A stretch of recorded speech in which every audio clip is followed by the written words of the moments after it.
যে মানুষটা তোমার জন্য কাঁদছে, যে মানুষটা তোমার জন্য ফোনের ওই পাশে অপেক্ষা করছে, যে মানুষটা তোমার জন্য নিজের আত্মসম্মানগুলো হারিয়ে ফেলছে, বিশ্বাস করো অতীতে না সেই মানুষটা এমন ছিল না, এবং তুমি এটাও নিশ্চিত থাকো ভবিষ্যতেও সেই মানুষটা এমন থাকবে না। যে মানুষটা তোমার জন্য কাঁদছে তার অতীত খুঁজলে দেখবে অনেক বড় বড় কষ্টেও সে কখনো কাঁদেনি।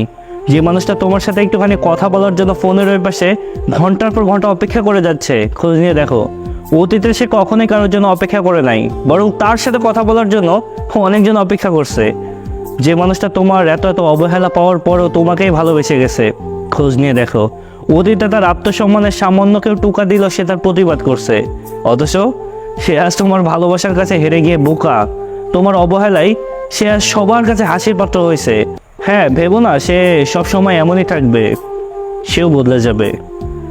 আবেগ থাকা না দোষের কিছু না, আবেগ মানুষেরই থাকে, কিন্তু সেই আবেগ যেন এত বেশি না হয়ে যায় যেন সেই আবেগ দিয়ে তোমাকে কেউ ঠকিয়ে যেতে পারে কিংবা তোমার আত্মসম্মানগুলো নষ্ট করতে পারে।